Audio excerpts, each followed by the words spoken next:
My name is Amelia Cross, 32 years old. Last Christmas Eve was the night my family finally said out loud what they'd been showing me for years, and the night I quietly decided I was done pretending not to hear it. It started the second I stepped through my mother's front door.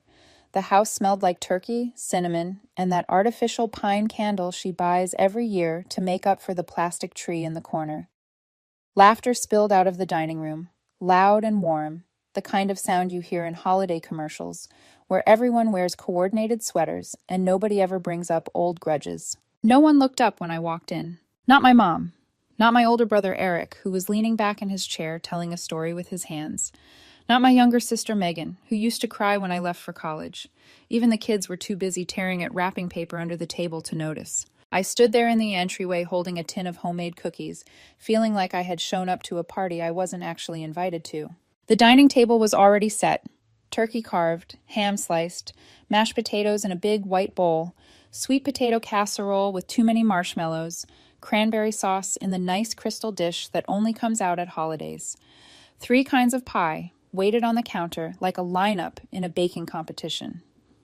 Every seat was filled, except one. At the far end of the table there was an empty chair, no plate, no silverware, just a chair, pushed slightly away, like someone had already decided it wouldn't be needed. I waited for a beat, thinking maybe they were saving my place and just hadn't said it yet. Maybe Mom was about to say, "Oh, there you are, honey, we were waiting on you," and reach for a plate. She didn't. No one did. So I walked into the kitchen, set the cookie tin on the counter beside the pies, and grabbed a plate from the cabinet. The clink of ceramic was louder than it had any right to be. I picked up a fork and knife, came back to the dining room, and slid into that empty chair at the end of the table. I didn't make a speech. I didn't clear my throat. I just quietly placed the plate in front of me, more reflex than hope. Mom, who hadn't acknowledged me since I walked in, reached across the table and, without looking at me, slid the plate away like I was a child trying to sneak into the adults' table. "You're the forgotten one," she said, loud enough for everyone to hear. "Just accept it." For a second, my brain didn't process the words. They hung in the air between the clatter of forks and the jingle of some Christmas song playing softly from the living room TV. Then they laughed. Not everyone at once. First, Eric snorted and shook his head, whispering something into his wife's ear that made her giggle. Megan smirked into her wineglass. Even the cousin at the far end of the table chuckled, like it was an inside joke he was grateful to be part of. Something in my chest went very still. I didn't argue. I didn't ask why. I didn't try to turn it into a teachable moment about empathy and respect like I might have a few years ago. I just stared at my empty spot on the table for a few seconds, nodded once to myself in a way nobody noticed, pushed my chair back, and stood up. My mother didn't look at me. Eric didn't pause his story. Megan didn't ask where I was going. The kids didn't even flinch. I walked into the hallway, pulled my coat from the rack, slipped on my boots, and stepped out into the cold night without bothering to close the door all the way behind me. The warm, bright noise of the dining room followed me onto the front lawn, then faded when the door slowly swung shut on its own. I stood on the lawn for a moment, my breath fogging in front of me, shoes crunching on frozen grass. I told myself I was just catching my breath, that I'd walk back in after a minute and pretend none of it had happened, like I always did. Instead, I waited. I waited to see if anyone would notice I was gone. If someone would glance around and say, "Where did Amelia go?" If my mom would sigh and come to the door and say she didn't mean it like that. 1 minute, 2, 3. Nothing. No footsteps. No voice calling my name. No buzzing phone in my pocket with a half-hearted, "Come back inside, don't be dramatic" text. The warmth of the house glowed behind the curtains. The silhouette of my brother's hands still moved as he talked. Someone reached across the table, passing a bowl. It looked cozy. It looked full. It looked like I'd never been there at all. In that moment, something in me didn't just crack. It snapped clean off. Not in a sobbing, collapsing way. More like shedding a heavy piece of armor I hadn't realized was mine to put down. I walked to my car, started the engine, and drove away without looking in the rearview mirror. I didn't go back to my apartment. I couldn't stomach the idea of sitting alone on my secondhand couch in that tiny space, replaying their laughter on a loop. Instead, I drove downtown, my hands gripping the wheel a little too hard, Christmas lights blurring into streaks of color along the streets. I found a business hotel near the financial district. Neutral carpeting, anonymous art on the walls, the kind of place executives stay when they don't plan on remembering the city. The woman at the front desk didn't ask why I was checking in at 9 on Christmas Eve. She just handed me a key card and wished me a happy holiday in the kind of polite, empty way strangers do. The room was small but warm. I kicked off my boots, sat on the edge of the bed, and stared at my phone. No missed calls, no texts, no, "Where are you?" The silence felt clear. I pulled my laptop out of my bag and opened a blank document. Then I started making lists. Every time I'd bailed them out when bills were overdue. Every time I'd driven 4 hours to babysit Megan's kids because her husband had bailed again. Every time I'd loaned Eric money for just a few months that never found its way back. Every event, every moment, every holiday where I'd swallowed a subtle insult, laughed off a cutting joke, accepted my role as the one who showed up and shut up. Line after line until the screen looked crowded. Then, at the bottom, I wrote 2 words. Never again. I didn't just walk out of a Christmas dinner that night. I walked out of a role I'd been playing my entire life. The responsible one, the fixer, the afterthought. I blocked them all without ceremony. My mother, Eric, Megan, the cousin who only texted when he needed help moving. Even the family group chat that pinged once a week with memes and photos I was never in. I didn't announce it. I didn't write some dramatic goodbye message. They wanted me forgotten. Fine. Let them experience what that actually felt like. I closed my laptop and walked over to the window. The city skyline glittered against the dark, office towers glowing, headlights threading through the streets below. I didn't feel miserable. I didn't feel guilty. For the first time in years, I felt free. I pressed my palm against the cold glass and made myself a promise. The next time they saw me, it wouldn't be as the girl standing in their doorway waiting to be handed a plate, and they wouldn't be laughing. The morning after Christmas, I woke up in the hotel room to pale light leaking around the blackout curtains and the dull ache that comes after you've cried without realizing it. My phone was where I left it on the bedside table. No calls, no text, no apologies. It was strange. For years, that kind of silence would have shredded me. I would have stared at my screen, waiting for my mother's name to appear, replaying the evening and rewriting it in my head, until I'd convinced myself it hadn't been that bad. This time, I didn't feel hurt. I felt done. I checked out of the hotel, went back to my apartment, and spent 3 days moving through my life like a ghost. Work emails, laundry, grocery store runs. But it all felt temporary, like I was walking through someone else's routine. It hit me, standing in the cramped kitchen of my rental, that everything I'd built so far had been designed around staying available. For my family, for a job that didn't care whether I existed or not, for obligations I never consciously agreed to. The thought made my skin itch. On the 3rd night, I opened my laptop again. Instead of scrolling mindlessly, I dug into a folder buried deep in my documents, one I hadn't opened in over a year. Inside were half-finished sketches, flowcharts, bits of code, and notes labeled with names like V2 Logic and SMB Routing Idea. 2 years earlier, I had started tinkering with a platform for small businesses who were getting crushed by shipping headaches, owners who didn't have the volume to negotiate good rates, who were stuck using tools built for logistics giants. It was a side project I worked on in 20-minute bursts between putting out other people's fires, a dashboard that could consolidate carriers, optimize routes, and automate the boring parts. Nothing glamorous, just something simple and smart. I'd stopped working on it every time my life got hijacked, every time I got a text from my mom needing a little help with the electric bill, every time Megan begged me to come watch the kids just this once, every time Eric called because his car payment was late and if I lose this car, I lose my job. Looking at the files, I realized something brutal and clear. My life revolved around keeping everyone else's chaos from spilling over, and there was no space left to build anything of my own. I sat there, the blue light of the screen washing over the small room, and made another decision. If I was really done, then I couldn't just walk away from Christmas dinner. I had to walk away from the version of myself they depended on. By the 2nd week of January, I'd quit my job. When I handed in my notice, my manager blinked like I'd spoken a foreign language. "Is this about salary?" he asked. "We can maybe talk about a raise next review cycle." "It's not the money," I said. "I just don't want to keep doing this." "Doing what?" "Feeling like it's Monday for the rest of my life," I replied. He didn't get it. He didn't have to. I sold or donated half of what I owned. The worn-out couch, the coffee table with the chipped corner, the dishes I'd inherited because no one else wanted them. I packed my clothes, my laptop, my notebooks, and a few things that actually mattered into the trunk of my car and drove 3 hours to a city where the skyline was sharper and nobody knew my name. The studio apartment I found had stained carpet and walls painted a tired beige. The heater rattled. The neighbors talked too loudly through thin drywall. But when I turned the key and stepped inside, it hit me.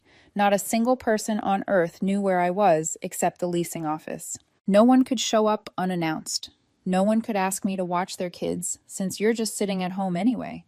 No one had a right to this address except me. That night, I sat cross-legged on the floor with my laptop on a cardboard box and opened my old project for real. I built. I coded until my eyes burned and my shoulders ached. I watched tutorial videos at 2 in the morning and scribbled solutions in a notebook when I woke up with ideas. During the day, I cold emailed small business owners, candle makers, Etsy shop owners, subscription box startups, with subject lines like, "I think I can save you money on shipping." Most ignored me. A few wrote back. One woman who ran a candle shop in Ohio agreed to try a beta version. Then a coffee roaster in Oregon, a custom t-shirt printer in Arizona, a woman in Florida who shipped handmade soaps out of her garage. They liked that my dashboard didn't look like it had been designed for a Fortune 500 company. They liked that someone finally built something for them, not for Amazon. The money trickled in at first. I lived off instant noodles, dollar store coffee, and the smug satisfaction of ignoring every number in my bank account except the one that showed my business expenses were covered. I wasn't rich. I wasn't even comfortable some weeks. But for the first time, every hour I spent awake was poured into something that might actually change my life instead of propping up someone else's. Spring came. My code base grew into something bigger than one person could gracefully manage. I brought on a freelance developer I met in a forum, a guy who lived in another state and didn't care about anything except clean code and clear specs. A few months later, I hired a college student part-time to handle marketing, posting demos on social media, writing blog posts, answering basic inquiries. Somewhere between pushing version 2.0 and debugging a bug that only showed up at 3 in the morning, my email inbox shifted. New subject lines appeared. Waitlist request. Can we get early access? Referred by X shop. Can we talk? By summer, I rebranded the platform, gave it a name that had nothing to do with my last name or my childhood, bought a real domain, paid a designer to clean up the logo. The dingy studio started to feel small, like a chrysalis that had done its job. In August, I signed papers on a condo. It wasn't a penthouse, but it had floor-to-ceiling windows and a view of the skyline that made every late night feel worth it. I bought furniture that wasn't secondhand. I stocked the kitchen with food that didn't come from the clearance rack. I bought a set of dishes I actually liked, just because I wanted to. For once, nothing I owned used to belong to someone else. In the middle of all that, I met Jordan. We were both regulars at a co-working space downtown, two strangers orbiting the same coffee machine and Wi-Fi network. He was there building a fintech tool for freelancers. I was there because my apartment's internet connection kept dropping during important calls. The first time we really talked, it was over a broken espresso machine. "That thing hates me," he said, banging the side of it gently. "Try being nice to it," I replied. "I think it likes flattery." He grinned. "You talk to machines often?" "Only the ones that hold my caffeine hostage." We kept bumping into each other after that. Late nights, early mornings, the in-between hours, where everyone else had given up and gone home. He wasn't loud.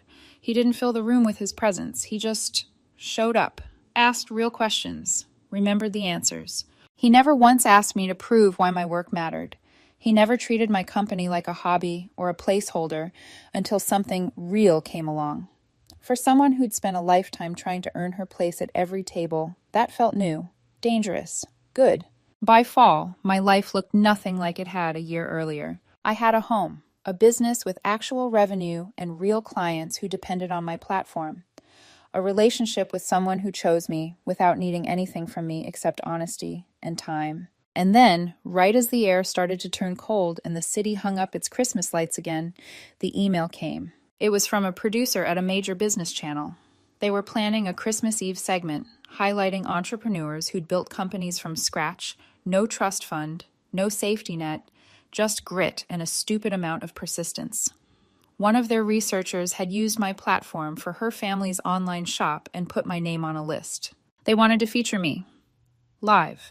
National broadcast, Christmas Eve. It wasn't lost on me what day that was. I don't want to assume anything, the producer wrote, but is that date significant to you? We can move it if you prefer. I stared at the message for a long time. I pictured my mother's table, the food, the laughter, the empty chair with no plate, the words, "You're the forgotten one, just accept it." Then I pictured something else, a camera lens, bright lights, my name on a lower third graphic, my voice filling living rooms across the country, including one I used to sit in. I didn't feel vengeful. I felt ready. I typed back, "Christmas Eve works perfectly." The week leading up to the interview didn't feel real. It felt cinematic, like watching someone else's life unfold from a few steps outside her body. The producers sent over outlines, talking points, wardrobe suggestions. They asked for old photos, a short bio, screenshots of my platform's user interface. Every time an email came in, Jordan peeked over my shoulder like an excited kid, grinning wider than I did. "You're going to kill this," he kept saying. I wasn't nervous, not even a little. That surprised me. I should have been terrified.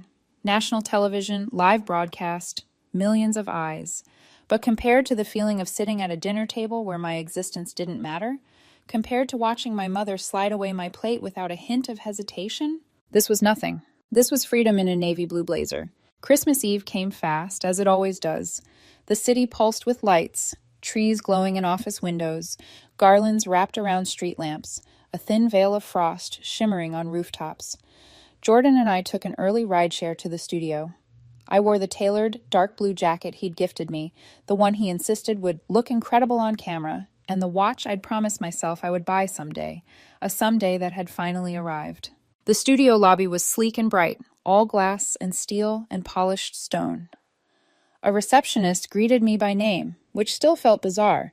A production assistant handed me a visitor badge that said, "Guest, Amelia Cross," and I stared at it longer than necessary. Someone knew my name. Someone expected me.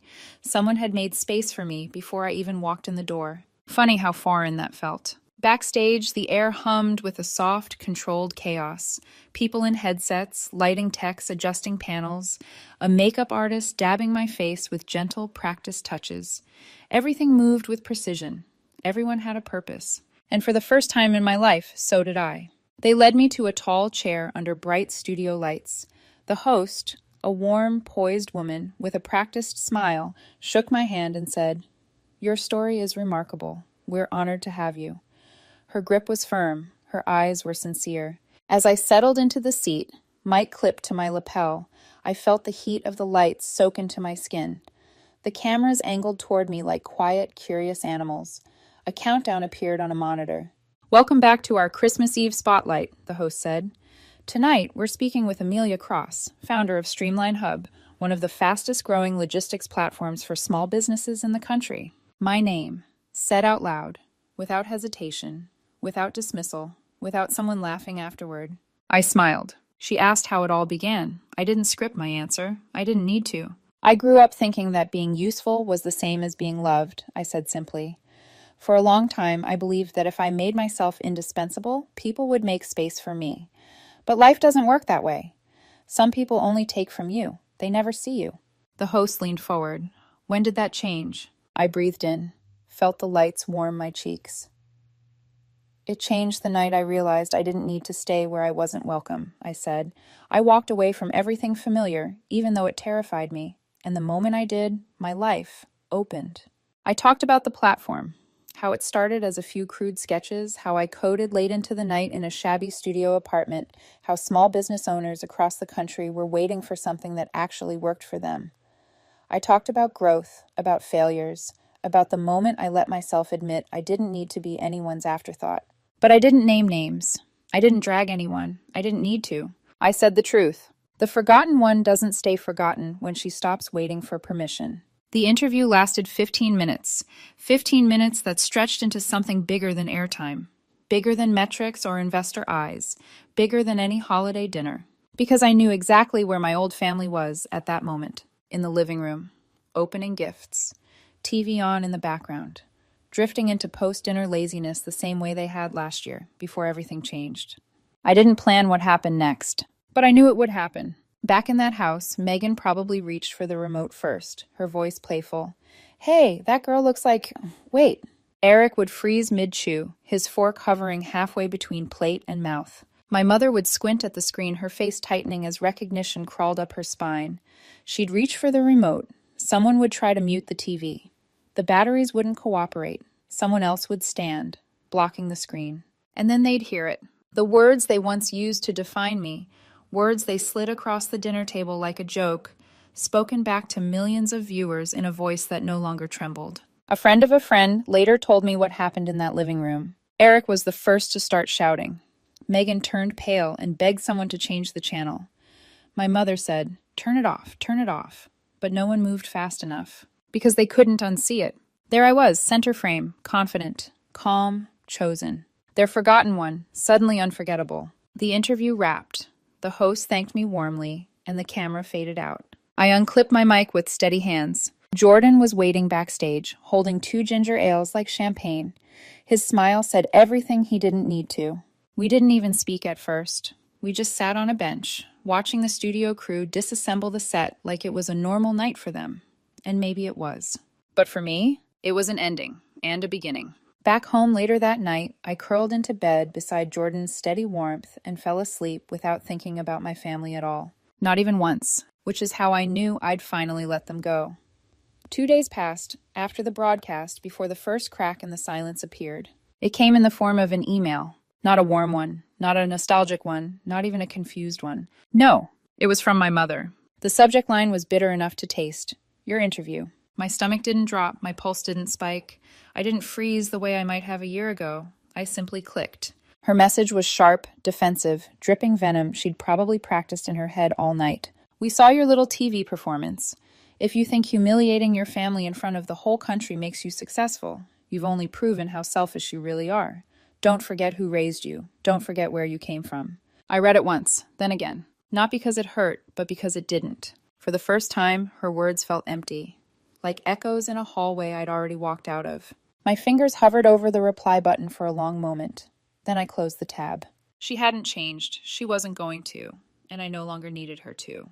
But the next message? That one I didn't expect. It was a call, a number I didn't recognize. I answered out of habit and froze when I heard her voice. Hey, Megan said quietly.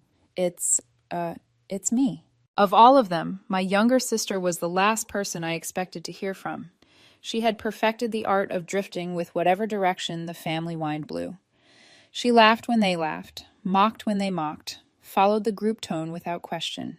But the voice on the phone didn't sound like the girl who snorted into her wine glass when Mom slid away my plate. She sounded small. I saw the interview, she said after a long pause. So did the kids. I didn't speak, I waited. They were excited, she continued. They kept pointing at the screen saying, That's Aunt Amelia. Why don't we see her anymore? Why doesn't she visit? Why don't we talk to her? She sniffed, a quiet, fragile sound. I didn't know what to say. Still, I stayed silent. I just wanted to call, she whispered. And she hung up before I could decide how to respond. I stood in my kitchen long after the call ended, phone still in hand, staring at nothing. I didn't dial her back. I didn't delete her number either. It was the smallest crack in the ice that had grown between us. Not forgiveness, not an apology, just a single, honest moment in a lifetime of deflection. But honesty, even in scraps, carries weight. The next surprise came through my inbox. An email from the network. They weren't just thanking me for the Christmas Eve segment. They wanted me back. Not as a guest this time, as a mentor. They were launching a new business innovation series, part pitch event, part incubator, and wanted me on the core panel.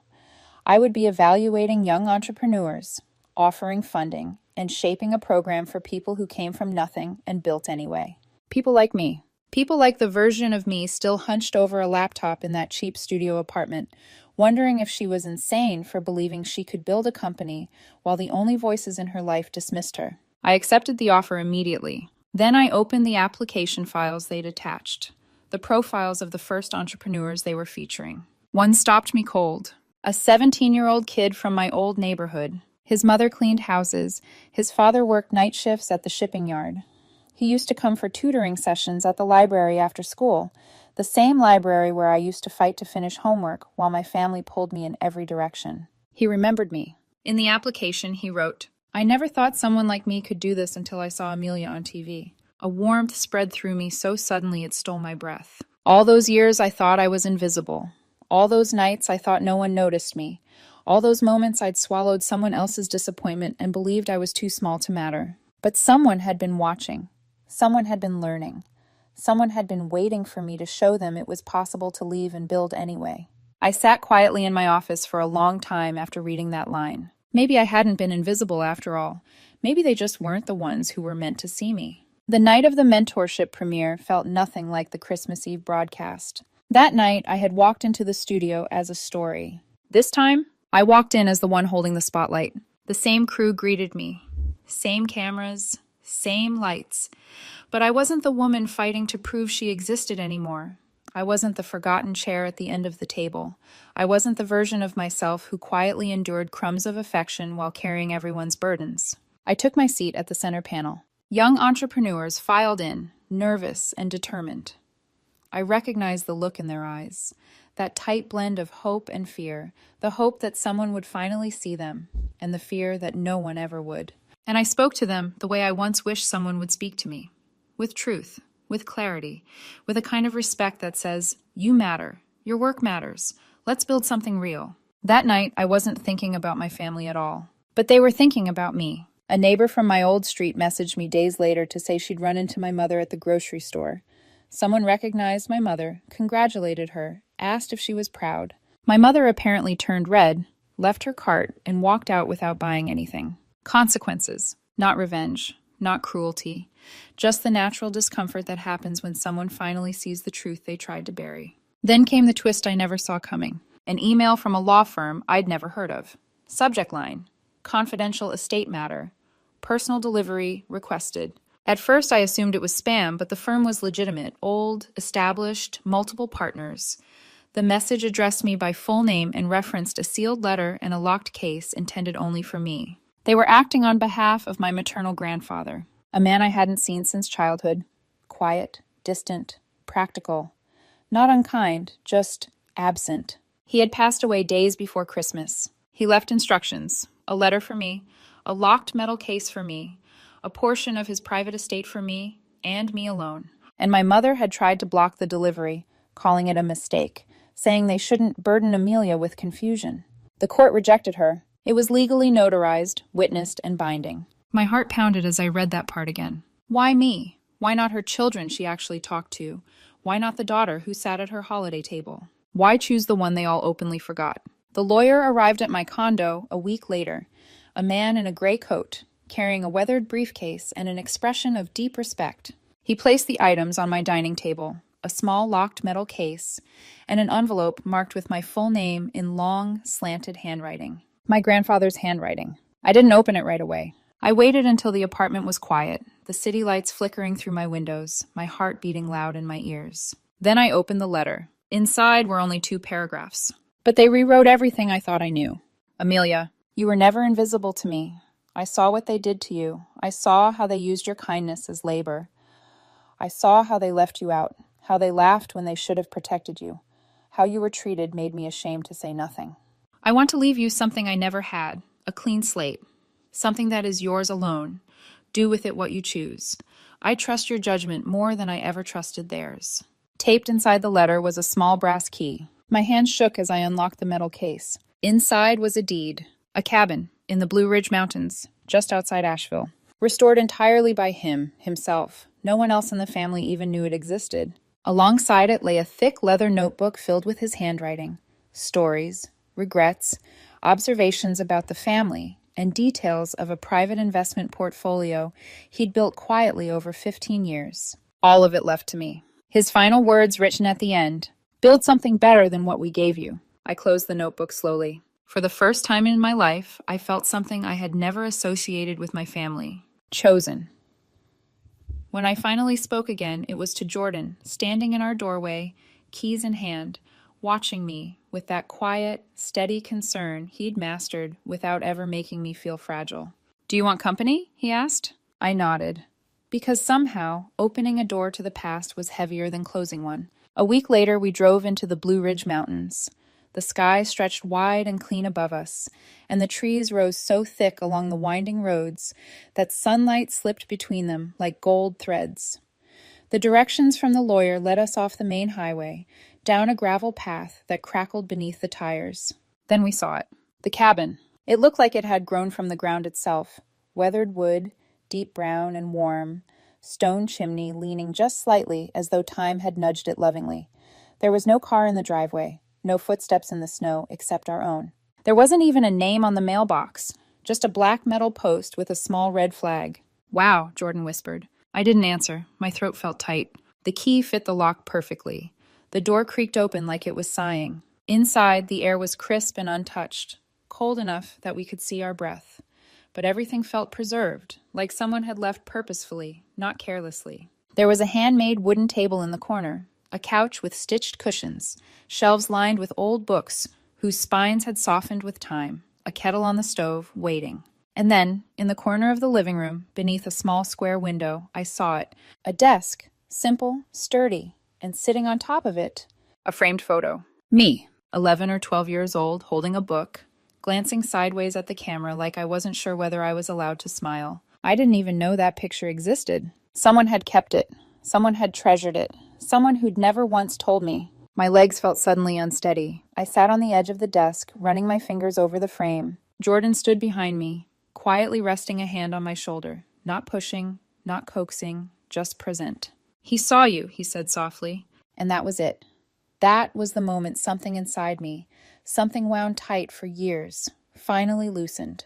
My grandfather hadn't left me gifts. He'd left me recognition, belief, a piece of his life he'd chosen not to fold into the family machine that had tried so hard to grind me down. After we built a fire and warmed the cabin, I opened the notebook. It was dense, a lifetime in ink. Stories of his early years, regrets about raising my mother, notes about seeing me at family events, small, quiet observations that proved he'd noticed everything.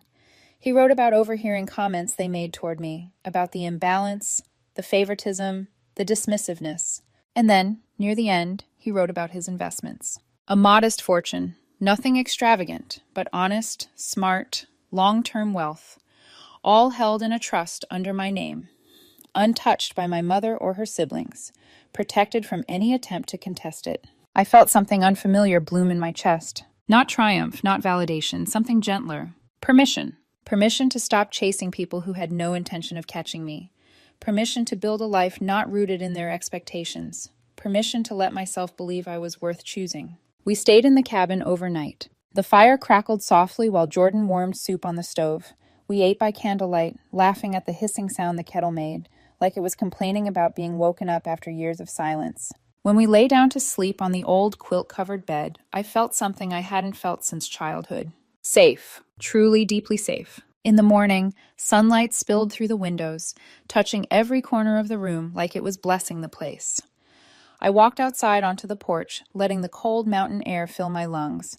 "Do you think you'll keep it?" Jordan asked, joining me. I said slowly, "this is where I start writing the kind of life he hoped I would." He nodded. "And maybe the kind of life I should have hoped for earlier." We drove back to the city, and within a week, I accepted the network's expanded offer. Full leadership of their new mentorship program. Total creative control. And I named it after the phrase my grandfather left me, clean slate. It wasn't just a title, it was a promise. We weren't just highlighting success stories, we were offering tools, funding, connections, building bridges for people who had never been handed a map. The press coverage surged again, not because I was some celebrity, because the story resonated. People wanted proof that walking away didn't mean failure, that the forgotten ones could not only rise, they could build ladders for others. Back in my hometown, the consequences of my story were rippling. A former neighbor emailed me. "Your mom was red-faced at the grocery store," she wrote. "Someone congratulated her. She didn't handle it well." Of course she didn't. Then Megan messaged again, this time in a short text. "Is it true about the cabin?" I didn't reply, not because I was angry, because I didn't owe them any explanation. I wasn't looking for their apology anymore. I wasn't looking for belonging. I wasn't looking for a seat at their table. I built my own, and it had room for everyone I chose, no more, no less. The funny thing about peace? It isn't loud. It doesn't announce itself with parades or applause. Real peace is quiet, warm, undeniable. It fills your home like sunlight. It settles over you like a soft blanket at the end of a long journey. It makes you forget the weight you carried until you feel how light you've become without it. My family called me the forgotten one. Now, they're the ones trying to be remembered.